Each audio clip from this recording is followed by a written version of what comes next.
All right, guys, here we go. Back for another episode of Sports Talk with Hawken today.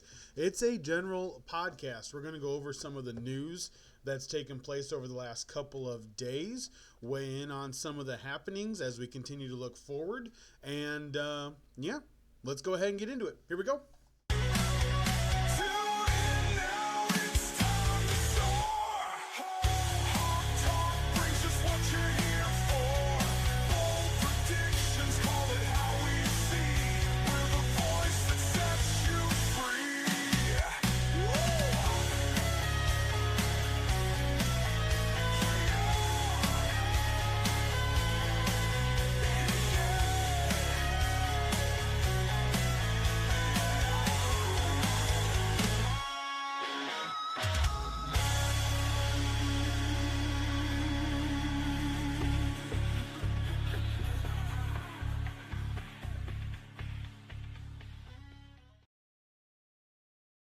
All right, guys, here we go. So let's jump into it.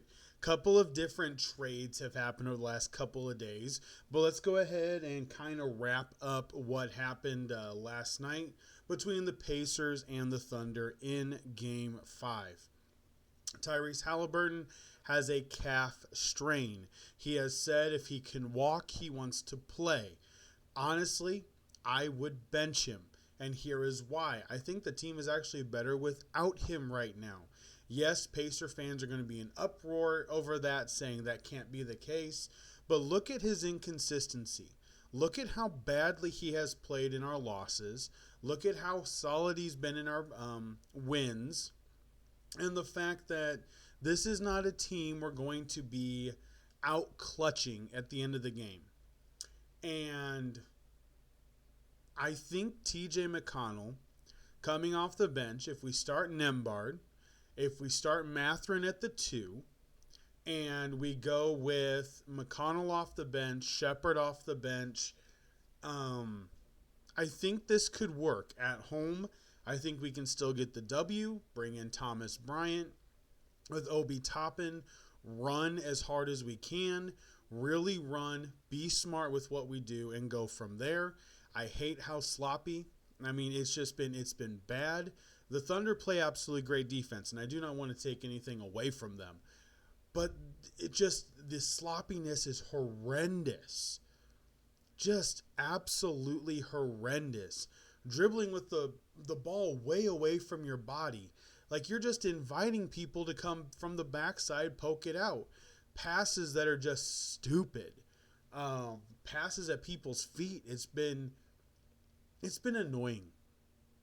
It has been annoying. Flat out annoying. So we'll see what happens. I think we can win at home. I absolutely think we can win at home, and then it goes back for Game 7. All right, let's get to some of the other news. So the Boston Red Sox. Yes, we're going to talk baseball for a second because, well, that's where the news is. The Boston Red Sox have made a trade with the San Francisco Giants. And that trade is for Rafael Devers, who now switches from the American League to the National League, goes from Boston to San Francisco. And to be honest, I love this move for San Francisco. I think he really helps. I'm not sure the Giants thought they were going to be in this position, but currently, as everything stands after the series this weekend, the Giants are only 2.5 games back from the Los Angeles Dodgers for the number 1 spot in the National League West. They are currently a game and a half above the Padres, and the Diamondbacks are not that far behind. They're only 5 games back of the Giants. It is very tightly contested in that division. Those teams are very good. Each team seemingly now has their weakness, which I can't believe, but each team has their weakness, and it's becoming more apparent as the games go on. I've actually really been into baseball here for the last couple of weeks with basketball because it hasn't been every day, so I've been watching it. And the reality is, with this trade, number one, it really brings a lot of questions into whether or not the Red Sox are a solid organization. They are currently sitting fourth in their division. They're only 5.5 behind the Yankees. Let's not go crazy. They just had a huge weekend, big series win over the Yankees. Gained some ground. But Devers had really been, I'm not sure if he's great as far as a teammate is concerned. He wanted to play a certain position. I don't get it. But then today comes out and goes, Boston's in the past. I will play wherever the Giants want me to. Is there something wrong with the Boston Red Sox front office? They got rid of Mookie Betts, and the fans are losing faith in the front office for the Boston Red Sox. I kind of understand it. It doesn't make any sense. I was looking at some of the analytics, and obviously analytics are a little bit different, and I get that. But some of the hits that would have been either home runs or doubles in Petco Park, I believe it was 10 more home runs and 15 more doubles this year, just based off of where Devers had hit the ball in Fenway Park. And that's pretty impressive. It's pretty impressive. I think it's a great move for the Giants. I don't get it for the Red Sox outside of the fact that they now can't take care of their players. Like, this is really something that's interesting as we continue to move on, because Tampa Bay is there. Toronto is there. Baltimore has somewhat righted the ship. They're now kind of, they've been basically 500, and they've kind of leveled everything off, which is important. So that's the first one. That's the first big trade. Now, the other big trade. The Grizzlies look as if they're not going to try to trade Ja Morant. I think they should. I really think they should. But they traded Desmond Bane to the Orlando Magic, and I said the Magic could really use somebody that fits with the young nucleus. I wasn't sure if Kevin Durant was the right player for it, and they went and got another young nucleus player. So they sent Memphis 4 unprotected first-round picks, a first-round pick swap, and they sent them the number 16 pick in next week's draft. And this will send waves through the NBA, because now you've got Bridges, Desmond Bane.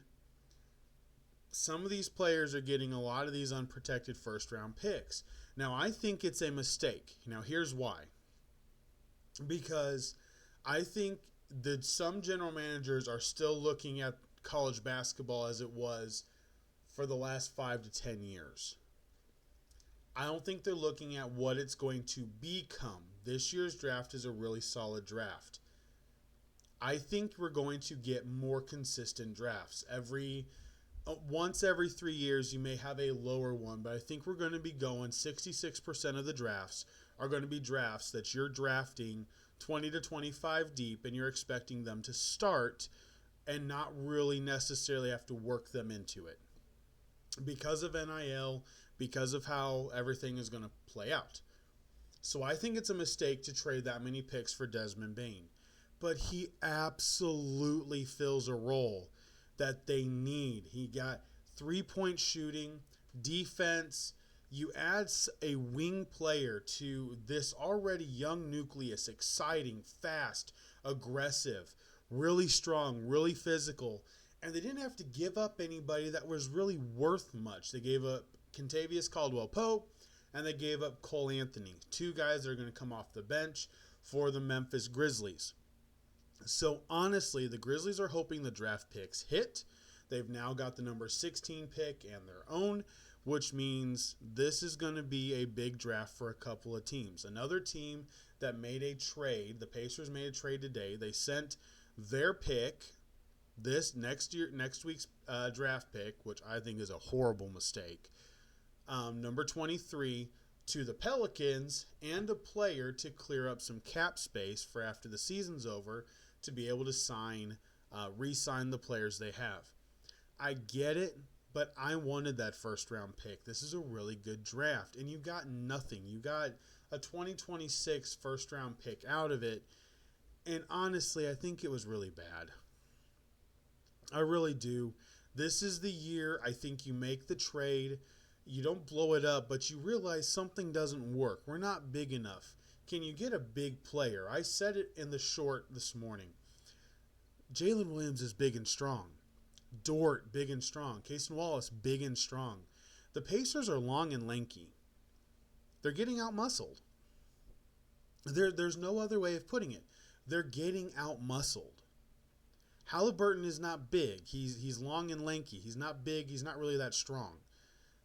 Mathurin is going to grow into his body. I think Mathurin will become a really solid two-guard. I see him as I like him as a Rip Hamilton type, just with a little bit better three-ball shooting.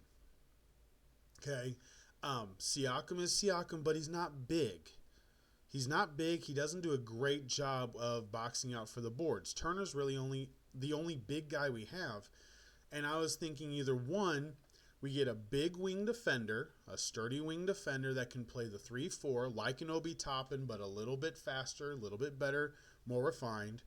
Or we get somebody to back up Miles Turner, a legitimate big to be able to give Turner a rest and be a big body that can just rebound in the middle. Tony Bradley's not good enough. I know we have Isaiah Jackson, but he's been injured, and he's been injured a lot. So, do I like this trade? No. Do I get it? Kind of. But the Desmond Bane trade, I think, is outstanding for the Magic. I do think they overpaid, but I think it's outstanding. I love the Magic. I am really high on the Magic for next year. I think they win their division, hands down. I think they win their division, and they'll be ready to go. Like, it's that simple. I think they will be ready to go. The way you look at it, I think the Heat could easily get Durant. We'll get into that here in a second. But their division is probably one of the weakest in the Eastern Conference. You got the Heat, the Hawks, the Hornets, and the Wizards. Now, I will say, you've heard me say this with those picks that the Wizards have. I like the Wizards to make a jump this year. I like them to at least be playing for the play-in spot. I think they can really bounce it back. They could double their win total this year, get it 36 wins compared to 18. I really think that can be the case. But when you look at everything else, the Nets have the picks up top. The Nets are sitting right there. That's Boston, New York, Toronto, Brooklyn, and Philadelphia, who, I mean, maybe they need to go back to the logo with Allen Iverson to actually start getting some better luck, because that red, white, and blue logo just ain't working. It ain't working at all. The Pistons are going to be better. I don't know what's going to happen with the Bucks. So let's talk about some of the potential moves right now. As of right now, the way that this is going to relatively play out right now, Kevin Durant is either the Heat, the Rockets, or the Spurs. I think it would be a horrible mistake from the Spurs to give up future success for a 2-year potential now window. And that's potential. The West is really tough. We've seen build it. Build it. The West is ultra competitive. The Lakers have not proven they can really build a team. Can they really build a team around Luka Doncic? LeBron is going to do what LeBron does, but LeBron is holding the Lakers back at this point. The Mavericks are basically all in on the health of Anthony Davis and Kyrie Irving. They are so big, they are so deep at the 4 and the 5, they got no guards. But if Davis is out, you got Cooper Flag, Christie, Washington, Lively. I love Lively, and I like the young core, but they're basically on the same level as the Spurs, just a little bit less at that point in time. If Davis is hurt and if Kyrie's hurt, they're banking on health. The Clippers, I don't know. Like, basically, what do you do? What do you do if you're the Clippers? You're stuck in mediocrity at this point. Like, you're stuck with being good enough and exciting enough, but not enough of a threat to knock off a team that didn't even have their original head coach, that fired their head coach right before the playoffs. And then the way that everything has worked out, like I read a story this morning that the New York Knicks were a spot that Durant said he would go, and the Knicks said no. The Knicks said no to Kevin Durant, which I thought Durant wouldn't want to go there. Evidently, he does. And then because of that, now the Timberwolves are in. Now, I think the Timberwolves could absolutely do this. I think the Timberwolves bringing in Durant, I would trade Julius Randle. I would trade Randle. He's more of a trade him while he's hot because he's not always hot scenario. So I would trade Randle, get Durant, bring him in, and that team looks really good. The Timberwolves look fantastic. So we'll see how this plays out. Watch out for the Heat, though. Watch out for the Heat. The Heat are playoff contenders if Durant goes to the Heat. The Rockets, they can trade pieces. They can trade pieces, which is going to be one of the bigger things. If you can trade pieces to get Durant instead of having to give up a ton of picks. In other news, Steven Adams, a longtime center, reached a 3-year, $39 million extension with the Houston Rockets, which I think is actually huge. It's physicality on the inside. And the way that everything is, I think they needed to keep somebody with his pedigree in the middle, so I love that extension. Derek White, Jaylen Brown are on the market. The Boston Celtics are open to listening to offers, and they would prefer to keep the pair of champions. But what they're telling you is, we know with Tatum out, this is a perfect time to reset our cap, reset our timer for, our window of championship opportunity. I love it. I love it. If they trade both of them, this could get really interesting. Spreading out the stars across the NBA really makes things interesting, and I'm hoping the right teams get involved. Now, I do want to keep this in mind. When you go through and you look, let's just look at this. So, there we go. Down. Excellent. So here we go. When you look at how everything could play out, you've got the way that everything else could go.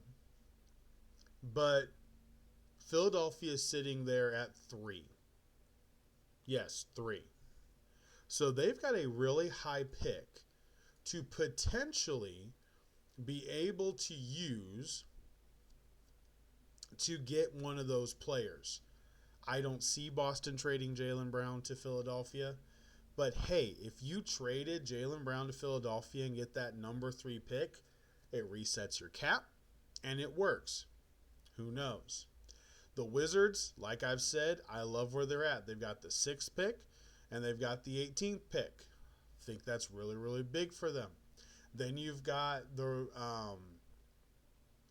Atlanta Hawks, who have the 13th and the 22nd pick.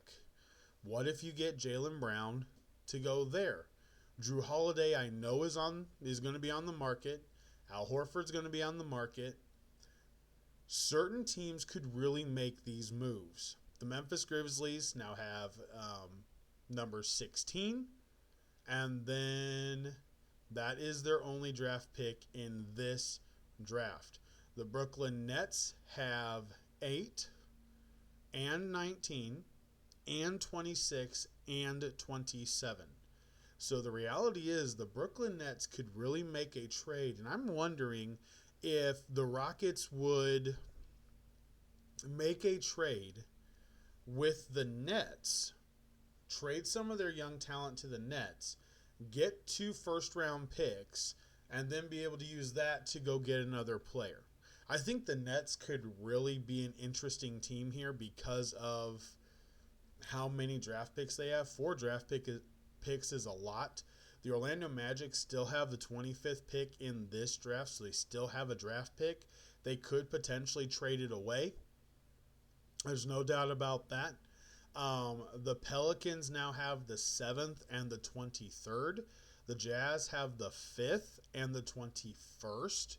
I think that's really, really big. The Thunder have the 15th and the 24th. So there is a lot of moves that can take place. And I'm gonna keep saying it. Look out for the Wizards. Look out now for the Pelicans. And look out for the Nets. I really think you got to watch out for the Nets. Because just looking at this, 4 draft picks is a lot. They could really make some moves. They could really, really make some moves. And we'll have to see how this plays out.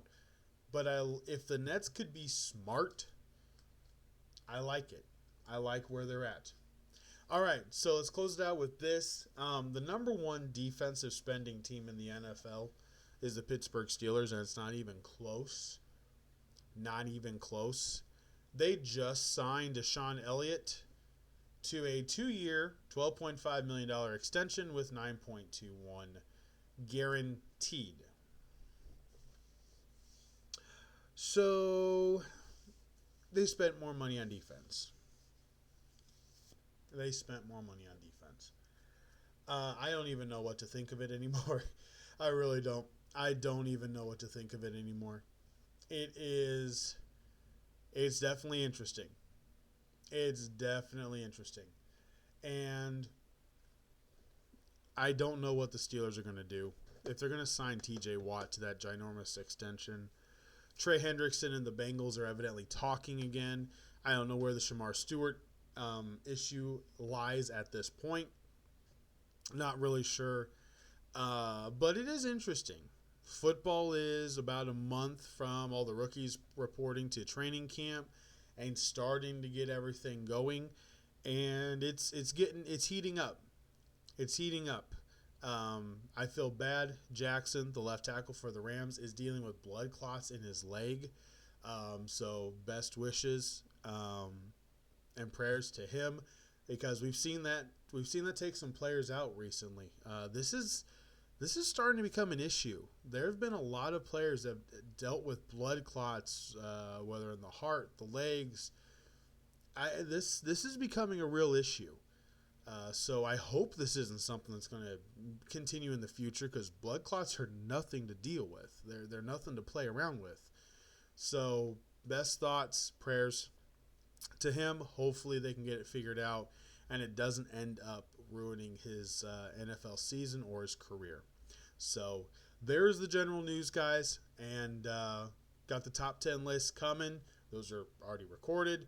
Just wanted to do a general news. Had some trades happen. Was like, let's go ahead and throw this one in here on a beautiful Tuesday evening. It's actually outrageously humid outside. I cut the grass, took a shower right before I did the podcast. It is miserable outside. And so hopefully where you're at, it's sunny and 75 degrees with a slight 5-mile-an-hour breeze. That's what I'm hoping for you. If it's not, I apologize. But nonetheless, guys, have an absolutely fantastic rest of your Tuesday evening.